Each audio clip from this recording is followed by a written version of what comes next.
A gente começa te contando que 7 pessoas ficaram feridas em um novo ataque registrado na área disputada por produtores rurais e indígenas no oeste do Paraná.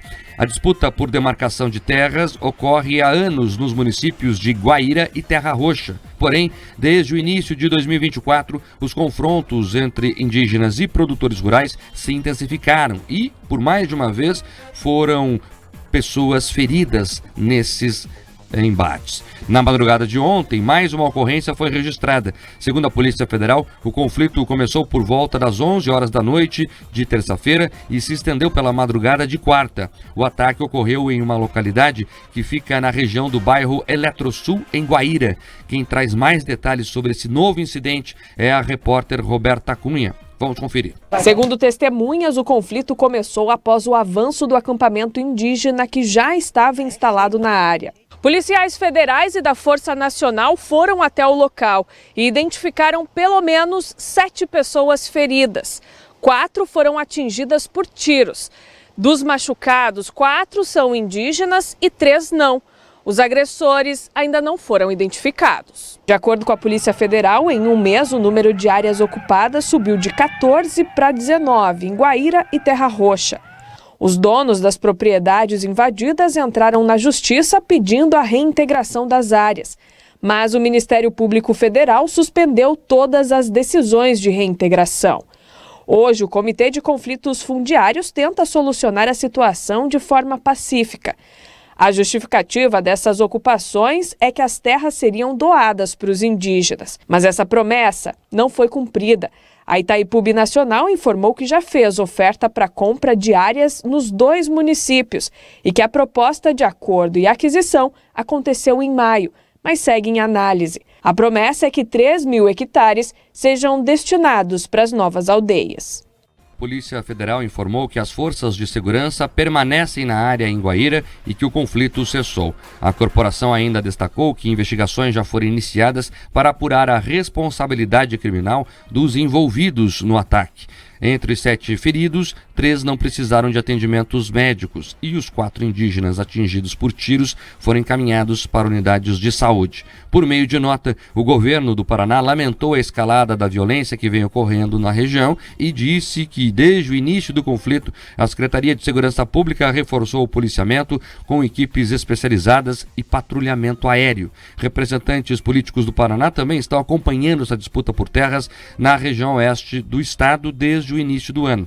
Procurado, o senador Sérgio Moro, do União Brasil, voltou a cobrar uma solução efetiva do governo federal ou da Justiça para encerrar os conflitos em Guaíra e Terra Roxa. Eu repudio qualquer forma de violência, mas vou esperar os fatos serem completamente esclarecidos. Tenho acompanhado os problemas em Guaíra e a origem deles são essas invasões e a falta de segurança jurídica, tanto para a população indígena como para o restante da população, já que a lei do marco temporal, aprovada pelo Congresso, não está sendo respeitada pelo governo Lula. E a Justiça não tem resolvido esse problema das invasões. Então isso gera uma situação de insegurança jurídica imensa e, por vezes, isso pode fazer com que as pessoas, no desespero, busquem realizar a justiça da sua parte. Nós vamos esperar os fatos serem totalmente esclarecidos. E ontem à tarde, o Supremo Tribunal Federal sediou a segunda reunião da Comissão de Conciliação, criada pelo ministro Gilmar Mendes, para discutir tese jurídica do marco temporal. Porém, o encontro acabou sem uma solução porque a APIB, que é a Articulação dos Povos Indígenas do Brasil, anunciou a saída da comissão, alegando falta de ambiente para um acordo. Para entender essa história, é preciso compreender que a origem disso tudo é a insegurança jurídica. Esse é o problema. Como não há segurança jurídica, as pessoas não têm a certeza que a lei será cumprida, vira o oba-oba e todo mundo começa a brigar. Esse é o problema. Segundo quem mora na região, a principal problemática vem de paraguaios, inclusive, que querem ali invadir terras de brasileiros. Isso é o que dizem os próprios índios brasileiros, que índios paraguaios teriam ali invadido áreas de produtores brasileiros. E os produtores, por sua vez, querem se defender. Ora, eu tenho aqui essa terra que eu cultivo há mais de uma geração, muitas vezes, né? Produzo, gero riquezas, gero empregos, gero comida, gero alimentos e, de repente, não tenho mais paz para trabalhar porque o pessoal está na cerca querendo invadir. A situação em Guaíra é grave, a gente já disse aqui algumas vezes, e é preciso que se restabeleça o poder da lei. É isso. Se a lei for seguida, não há problema algum. Sobre os indígenas que se retiraram das negociações, ora, é claro que é uma negociação difícil, mas quando alguém se retira da conversa, é porque não está muito afim de conversar. Infelizmente, esse não é um bom sinal.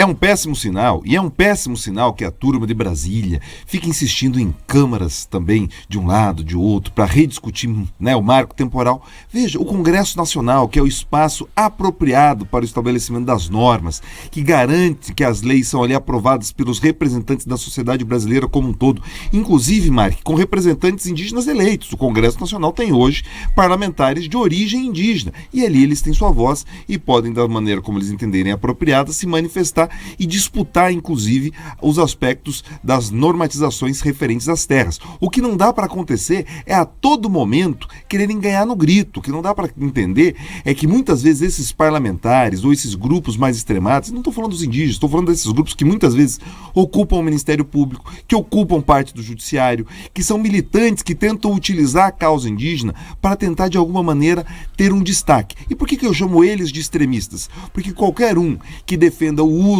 e a prática da violência como tática política é extremista. Muitas vezes parte da imprensa classifica única e exclusivamente a direita como extrema, Mark. Mas na verdade o que a gente pode ter ali, justamente como linha demarcatória do que é extremo ou do que não é extremo, é a utilização da violência. E nesse caso, quem acompanhou na live viu, a gente não está falando de terras preservadas ou com algum tipo de característica natural, são todas terras já ali consolidadas com a agricultura. Então é isso, a gente precisa de uma definição rápida. E quanto mais a gente demora, quanto mais protela, mais tensão fica. Daqui a pouco, cada vez mais, a nossa região ali de Guaíra vai ficar parecendo com o Velho Oeste, com o Faroeste, e é tudo que nós não queremos. E os responsáveis por tudo isso seguem ali em gabinetes com ar-condicionado, deixando a população, tanto indígena quanto produtores rurais, sofrendo justamente por estarem pendurados numa decisão que não vem. Nos belos gabinetes e com as teses emoldoradas, né, cheia ali de argumentos acadêmicos. Importante isso que você falou, viu, Pedroso? Vamos lá. Não são terras ali virgens que é preciso trabalho para cultivá-las. Não, eles querem a coisa boa. Querem já terras cultiváveis, né, terras com alto poder de produção. Eles querem isso. É importante esse detalhe.